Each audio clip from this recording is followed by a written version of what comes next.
నమస్తే, welcome to right angle powered by ఒజస్కా.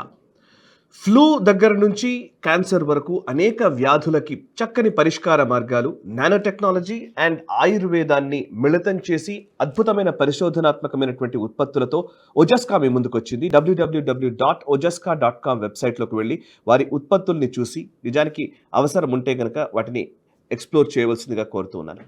ఇక right యాంగిల్లో ఇవాళ టాపిక్ ఏంటంటే, నిజానికి భారతదేశంలో ఒక పెద్ద ఎత్తున రాజకీయ కుట్ర అయితే జరుగుతోంది. నిజానికి త్రివిధ దళాలు ఆపరేషన్ సింధూర్లో అంత అద్భుతమైన విజయాన్ని సాధించాయి. భారత స్వదేశీ పరిజ్ఞానంతో కూడినటువంటి డిఫెన్స్ మెకానిజం ఈరోజు ప్రపంచం ప్రశంసిస్తోంది. ఇట్లాంటి టైంలో ఒక ప్రతిపక్ష పార్టీగా ఉన్నటువంటి కాంగ్రెస్ పార్టీ నాయకుడైనటువంటి రాహుల్ గాంధీ చేష్టలు చాలా చాలా దారుణంగా కనబడుతూ ఉన్నాయి. నిజానికి భారత ప్రభుత్వం ఇంత అద్భుతంగా ఒక త్రివిధ దళాలపైనే పూర్తి రెస్పాన్సిబిలిటీని పెట్టి వాళ్ళకు పూర్తి ఫ్రీడమ్ ఇచ్చి వాళ్ళు కూడా అద్భుతమైన విజయాన్ని సాధిస్తే పాకిస్తాన్లోని ఎయిర్ బేస్ని ధ్వంసం చేయడం, లాస్ట్కి న్యూక్లియర్ వెపన్స్ ఉన్నటువంటి ప్రాంతంలో కూడా దాడి జరిగింది, మనం దాడి చేశాము. సో దట్ పాకిస్తాన్ కకావికలమవుతున్న పరిస్థితి ఉంటే మొత్తానికి ట్రంప్కి మోదీ తలొగ్గారని, లేకపోతే ఎస్ జయశంకర్ కాంప్రమైజ్ అయిపోయారని, ఇంకోటి అజిత్ దోవల్ని కూడా టార్గెట్ చేస్తూ రాహుల్ గాంధీ అండ్ కాంగ్రెస్ ఎకోసిస్టమ్ అదే పనిగా దాడి చేస్తూ ఉన్నాయి.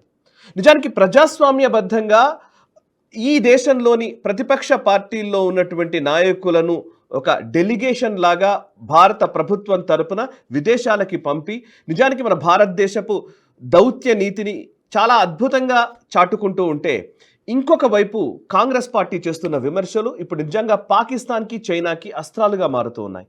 పాకిస్తాన్లోని అనేక పేపర్లలో కానివ్వండి, వాళ్ళ మీడియాల్లో కానివ్వండి, రాహుల్ గాంధీ వ్యాఖ్యల్ని వాళ్ళు కోట్ చేస్తూ ఎక్కువగా ప్రచారం చేస్తూ ఉన్నారు. ఒక ప్రతిపక్ష నాయకుడు నిజానికి చెప్పాలంటే ఈరోజు అద్భుతమైన విజయం సాధించిన నేపథ్యంలో రఫేల్ యుద్ధ విమానాలు ఎన్ని కూలిపోయాయి, రఫేల్ గురించి ఎందుకు మాట్లాడట్లేదు, రఫేల్ కొనుగోలే ఒక అవినీతి, ఇట్లాంటివన్నీ మాట్లాడుతూ ఉన్నారు. నిజానికి రఫేల్ ఈరోజు చాలా అద్భుతంగా పనిచేసింది. రఫేల్ కంటే ముందు ఉన్న మిగ్ గురించి మనకు కొన్ని సంవత్సరాలుగా ఒక్క ఫైటర్ జెట్ని కూడా మనం సరిగ్గా సముపార్జించుకోలేకపోయాము.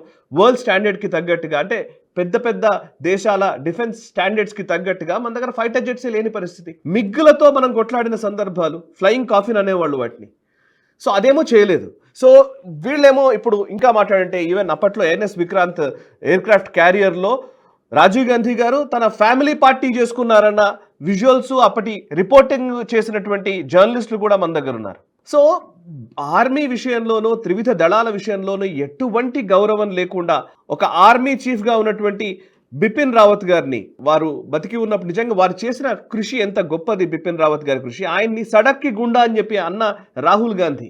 అండ్ ఎల్ఏసి దగ్గర చైనా ఆర్మీ భారతదేశపు జవాన్లను విపరీతంగా కొడుతోంది, మార్పిటాయి కర్రే అని చెప్పేసి మాట్లాడినటువంటి రాహుల్ గాంధీ నిజానికి ఏం చెప్తున్నారు, ఏం చేస్తున్నారు? ఈరోజు కొత్తగా ఏంటంటే, సీరియస్లీ ఒక అద్భుతమైన విజయం సాధించాం, పాకిస్తాన్కి ఒక గట్టి జవాబు ఇచ్చాము అన్న టైంలోనే ఆయన ఒకవైపు ఎంపీ డెలిగేషన్ ఫారిన్లో టూర్ చేస్తూ ఉంటే, ఫారిన్కి వెళ్ళి అక్కడ ఉన్నటువంటి వేరే విదేశాల్లో ఉన్నటువంటి వాళ్ళకి మన స్ట్రాటజిక్ అంశాలని, మన రిటాలియేషన్ గురించి వివరిస్తూ ఉంటే, ఇంకొక వైపు పూంచ్ సెక్టర్లో ఉన్నటువంటి ఆ షెల్లింగ్లో ధ్వంసమైనటువంటి ఇళ్లకెళ్ళి అక్కడ ఉన్న వాళ్ళని రాహుల్ గాంధీ పరామర్శిస్తున్నారు. అంటే పాకిస్తాన్ వల్ల మేము ఇబ్బంది పడుతున్నామన్న ఇమేజ్ని బయటకు చూపించే ప్రయత్నం. ఎస్, వాళ్ళ మీద సానుభూతి లేకపోవడం కాదు, నిజానికి అక్కడ బార్డర్ ఏరియాస్లో ఈ షెల్లింగ్కి గురై అక్కడ వాళ్ళ ఇళ్ళు ధ్వంసమయ్యాయి, వాళ్లకు చాలా ఇబ్బందులు జరుగుతున్నాయి, దాని గురించి మాట్లాడవచ్చు. కానీ కరెక్ట్గా ఎంపీ డెలిగేషన్ బయటకు వెళ్ళినప్పుడే ఇక్కడికి వెళ్ళి వీళ్ళని పరామర్శించడం, ఆ ఫోటో ఆప్స్ ఉద్దేశం ఏంటి? భారత్ విజయం సాధించింది అని చెప్పాల్సింది పోయి, భారత్ లేదు చతికిలబడింది, పాకిస్తాన్ విపరీతంగా మనపైన దాడి చేసి వాళ్లే గెలిచారు అని చెప్పడంలో ఆంతర్యం ఏంటి? అండ్ ఎంపీ డెలిగేషన్ బయట ఉన్నప్పుడు మీరు ఇలా ఎందుకు చేస్తూ ఉన్నారు? అండ్ అదే టైంలో ఢిల్లీ యూనివర్సిటీకి సడన్గా వెళ్ళిపోయారు. ఢిల్లీ యూనివర్సిటీలో స్టూడెంట్స్ అడిగారు రాహుల్ గాంధీ గారిని, స్టూడెంట్స్ నిలదీశారు, ఆపరేషన్ సింధూర్ విషయంలో మీ వైఖరిని మేము తప్పుపడుతున్నామని. దాన్ని పెద్దగా ప్రొజెక్ట్ చేయలేదు. కానీ సడన్గా వెళ్ళి ఢిల్లీ యూనివర్సిటీకి వెళ్తే, ఈవెన్ ఢిల్లీ యూనివర్సిటీ కూడా సడన్గా ఏ ఇన్ఫర్మేషన్ లేకుండా ఆయన రావడం ఏంటి, సెక్యూరిటీ ఇష్యూస్ ఉంటాయి, ఇవన్నిటి గురించి కూడా వాళ్ళు మాట్లాడుతున్న పరిస్థితి. సో ఒక బాధ్యతారహితమైనటువంటి ప్రతిపక్ష నాయకుడు ఈ దేశానికి ఉండడమే చాలా ప్రమాదకరం అనేది నా అభిప్రాయం కూడా. నేను చాలా క్లియర్గా చెప్తున్నాను, ఒక బాధ్యత లేకుండా ఉన్నటువంటి ప్రతిపక్ష నాయకుడు ఉంటే ఈ దేశం ఎలా ఉంటుంది అన్నదానికి ఇది ఉదాహరణ. నిజానికి అట్లాంటి వ్యక్తే కనుక ప్రధానమంత్రి అయితే ఈ దేశం పరిస్థితి ఇక దేవుడి కెరక. సో సీరియస్లీ ఇప్పుడు ఇంకొక పాయింట్, కాంగ్రెస్ పార్టీలో కూడా సల్మాన్ ఖుర్షీద్ లాంటి వాడు, ఇప్పుడు ఒకవైపు రాహుల్ గాంధీ ఏమో జయశంకర్, అజిత్ దోవల్ లేకపోతే మోదీ అమెరికా ఒత్తిళ్లకు తలొగ్గారు, వాళ్ళు చెప్పిందే చేశారు, అందుకోసమే సీజీఆర్ ప్రకటించారని రాహుల్ గాంధీ అంటాడు. ఇంకోవైపు సల్మాన్ ఖుర్షీద్ అదే కాంగ్రెస్ పార్టీకి సంబంధించిన సీనియర్ నాయకుడే అసలు ఎవరి ఇంటర్ఫీరెన్స్ లేదు అని చాలా స్పష్టంగా చెప్తారు. చిదంబరం ఒకవైపు కాంగ్రెస్ లో లుకల గురించి మాట్లాడుతున్నారు. అండ్ శశి థరూర్ భారత స్టాండ్ ని దశ దిశలా వ్యాపింపజేయడంలో చాలా అద్భుతంగా ఆయన మాట్లాడుతూ ఉన్నారు.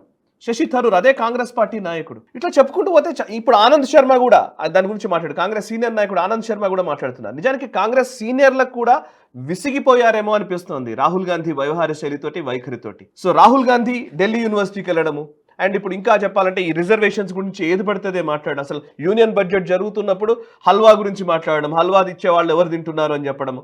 అసలు ఇంత ఇమ్మెచ్యూర్ పాలిటీషియన్ నిజానికి భారతదేశాన్ని లీడ్ చేసే స్థానంలోకి వెళితే ఈ దేశపు భవిష్యత్తు నిజంగా అంధకారమే. సో రాహుల్ గాంధీ వ్యవహార శైలిని చూస్తుంటే ఒకవైపు ఆర్మీకి లేదా త్రివిధ దళాలకి సపోర్టివ్గా నిలిచే పరిస్థితి లేదు. ఇప్పుడు ఆర్మీని త్రివిధ దళాలని ఏమన్నా అంటే ఆయనకు ఇబ్బంది అవుతుంది కాబట్టి యూనియన్ మినిస్టర్ అయినటువంటి విదేశీ వ్యవహారాల శాఖ మంత్రి అయినటువంటి జయశంకర్ గారి మీద పడ్డారు.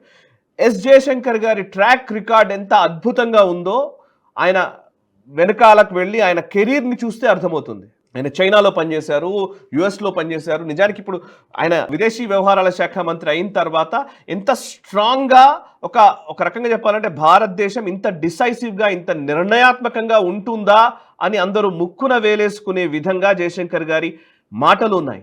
అట్లాంటి వ్యక్తి కాంప్రమైజ్ అయిపోయారు అని మాట్లాడితే ఎంత హాస్యాస్పదంగా అనిపిస్తుంది. సో బెటర్ నిజానికి చెప్తున్నాను, అంటే కాంగ్రెస్ నిజానికి మనం గూగుల్ చేసి చూసిన నేషనలిస్ట్ పార్టీ, నేషనలిస్ట్ మూవ్మెంట్ అని కొడితే మన జాతీయోద్యమం వస్తుంది, నిజానికి ఫ్రీడమ్ మూవ్మెంట్ వస్తుంది. నన్ను చాలా మంది అడుగుతుంటారు నేషనలిస్ట్ హబ్ అనగానే. నిజానికి నేషనలిస్ట్ పార్టీ ఆ రోజుల్లో కాంగ్రెస్ పార్టీ ఉండేది. కమ్యూనిస్టులకు వ్యతిరేకంగా ఉన్న పార్టీ నేషనలిస్ట్ పార్టీ, ఏదైనా జాతీయ పార్టీ, జాతీయ భావజాలం కలిగిన పార్టీ ఏదైనా ఉందంటే కాంగ్రెస్ పార్టీ ఉండేది. అట్లాంటి పార్టీని ఈరోజు యాంటీ నేషనల్ పార్టీగా మార్చడంలో కాంగ్రెస్ ముఖ్యంగా రాహుల్ గాంధీ ఎక్కువ పనిచేస్తున్నట్టుగా కనబడుతోంది. ఆఖరికి అసదుద్దీన్ ఓవైసీ బాగా మాట్లాడుతున్నారు. రాహుల్ గాంధీ ఇంత దారుణంగా, ఇంత ఇమ్మెచ్యూర్గా మాట్లాడడం పైన నిజంగా ఆ కాంగ్రెస్ పార్టీ శ్రేణులు కూడా నిర్ణయించుకోవాలి, వాళ్ళు కూడా ఆలోచించుకోవాలి. బికాజ్ ఇట్లాంటి ఒక అపరిపక్వమైనటువంటి మెచ్యూరిటీ లేని, గౌరవప్రదంగా ఎప్పుడు ఉండాలి, ఎలా బిహేవ్ చేయాలో తెలియని ఒక బాధ్యతారహితమైనటువంటి నాయకుడి విషయంలో కాంగ్రెస్ పార్టీ శ్రేణులు కూడా ఆలోచించుకోవాలనిపిస్తుంది. బికాస్ కాంగ్రెస్లో చాలా గొప్ప నాయకులు ఉన్నటువంటి కాంగ్రెస్ పార్టీ అది, నిజానికి తక్కువేం కాదు. సో బట్ ఆ పార్టీ ఇట్లాంటి ఆయన వ్యక్తి చేతిలో పెట్టడం వల్ల ఈరోజు పూర్తిగా ఒక యాంటీ నేషనల్ భావజాలాన్ని తీసుకోవడం విషయంలో మీ అభిప్రాయాలు కూడా పంచుకోండి. అండ్ ఈ వీడియోని లైక్ చేయండి, 10 మందికి షేర్ చేయండి, కమెంట్స్ ద్వారా మీ అభిప్రాయాలు పంచుకోండి. మనసా వాచా కర్మణ దేశ హితం కోసం నేషనలిస్ట్ హబ్.